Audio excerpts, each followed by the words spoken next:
Well, welcome back to a rather rainy Manchester, where Ed Miliband has told the last Labour conference before the general election he's ready for government. Speaking for more than an hour without notes, he set out a 6-point plan for Britain's future, including a pledge of more money for the NHS.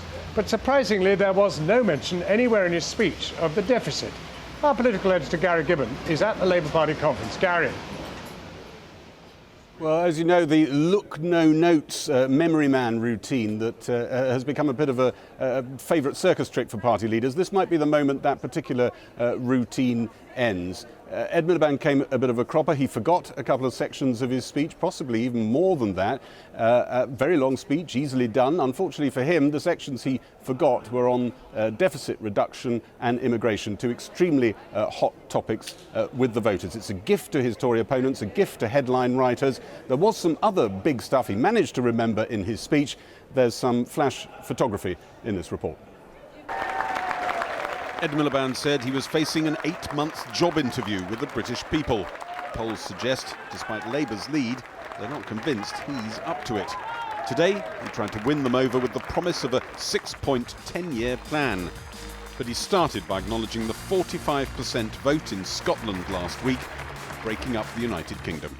Our country nearly broke up. A country that nearly splits apart is not a country in good health. Huge chunks of Labour's support in Scotland defied him and voted yes. Today he tried to reclaim the leadership, but disenchanted. Is anyone going to build a better life for the working people of our country? That wasn't just the referendum question. That is the general election question. Known as a cerebral political theorist, Ed Miliband tried to boil his approach down to one word. Together. Together. Together we can restore faith in the future. Together we can build a better future for the working people of Britain.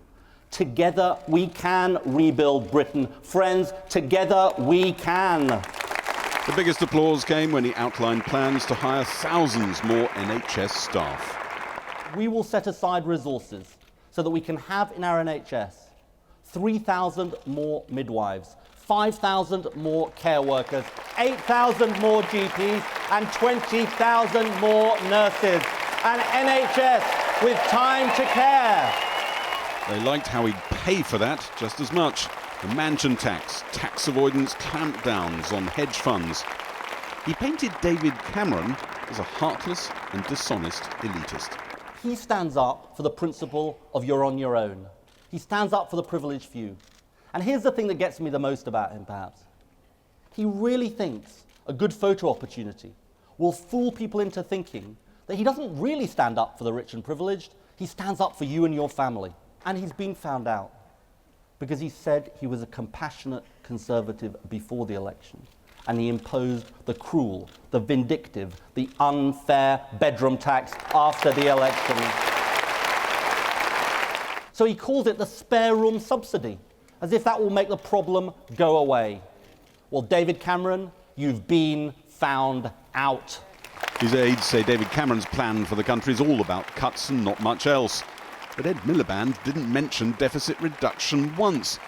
In a gift to Tory conference speakers next week, he appears to have forgotten to deliver that section of his speech. We're ready. Labour's plan for Britain's future. Let's make it happen together. Thank you very much. Only days after some of Scotland's poorest voters in Labour heartlands deserted his flag, he said his mission was to restore faith in the future. Labour hopes this speech will help them put the NHS at the centre of the general election and convince voters that the Tories aren't the only ones with a plan.